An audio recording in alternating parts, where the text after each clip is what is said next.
ராமேஸ்வரத்தில் +2 மாணவி கத்தியால் குத்திக் கொல்லப்பட்ட சம்பவத்தை கண்டித்து உறவினர்கள் தர்ணாவில் ஈடுபட்டிருக்கிறார்கள். +2 மாணவியை கொன்றவனை கடுமையாக தண்டிக்க வலியுறுத்தி அரசு மருத்துவமனை வளாகத்தில் உறவினர்கள் தர்ணா போராட்டத்தில் ஈடுபட்டிருக்கிறார்கள். எங்கள் பிள்ளையை கொன்றவனை சும்மா விட முடியாது, எங்களிடம் ஒப்படையுங்கள் என்று போலீசாரிடம் உறவினர்கள் ஆவேசம் கொண்டு எழுந்திருக்கிறார்கள். கூடுதல் விவரங்களை செய்தியாளர் பிரபுராவ் வழங்கிட கேட்கலாம். பிரபுராவ், வணக்கம். இது குறித்தான மேலும் விவரங்களை சொல்லலாம்.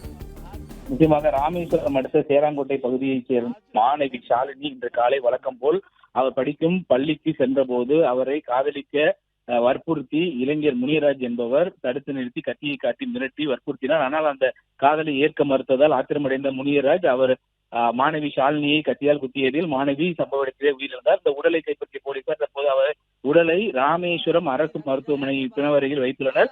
இந்த மாணவியின் உடலை உடற்கூறு ஆய்வு செய்வதற்காக ராமநாதபுரம் அரசு மருத்துவக் கல்லூரி மருத்துவமனைக்கு மாற்றுவதாக தெரிவித்தனர். இதற்கு எதிர்ப்பு தெரிவித்து அந்த ஷாலினியின் உறவினர்கள் அரசு மருத்துவமனை வளாகத்தில் உள்ள தரையில் அமர்ந்து தர்ணா போராட்டத்தில் ஈடுபட்டதுடன் இந்த கைது செய்யப்பட்ட முனியராஜை தங்களிடம் ஒப்படைக்குமாறு அவர்கள் கோரிக்கை வைத்தனர். ஆனால் போலீசார் அதை மறுத்த நிலையில் அரசு மருத்துவமனை வளாகத்தில் தர்ணா போராட்டத்தில் ஈடுபட்டிருந்த ஷாலினியின் உறவினர்கள் அங்கிருந்து ஓடி சென்று துறைமுக காவல் நிலையத்தை முற்றுகையிட்டு அந்த காவல் நிலையத்திற்குள் நுழைந்து முனியராஜை பிடிப்பதற்காக முயற்சித்தனர். இதனை அடுத்து போலீசார் அவர்களை தடுத்து நிறுத்தியதால் உறவினர்களுக்கும் போலீசாருக்கும் இடையே தள்ளுமுள்ளு ஏற்பட்டது.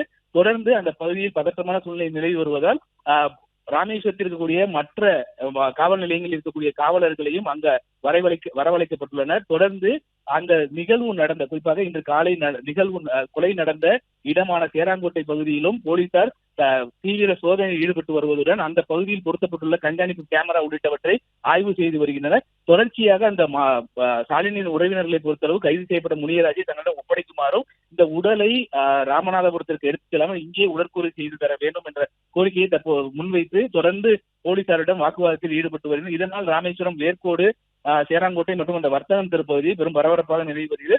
தொடர்ந்து போலீசார் உறவினரிடம் பேச்சுவார்த்தை நடத்தி வருகின்றனர். இருப்பினும் அவர்கள் அதனை ஏற்க மறுத்து முனியராஜை தன்னிடம் ஒப்படைக்குமாறு தொடர்ந்து அந்த கோரிக்கையை வலியுறுத்தி அவர்கள் தற்போதும் அந்த காவல் நிலையம் முன்பு நின்றவாறு கூச்சலிட்டு வருகின்றனர்.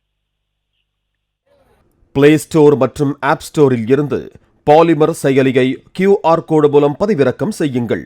செய்திகளை உடனுக்குடன் பெறுங்கள்.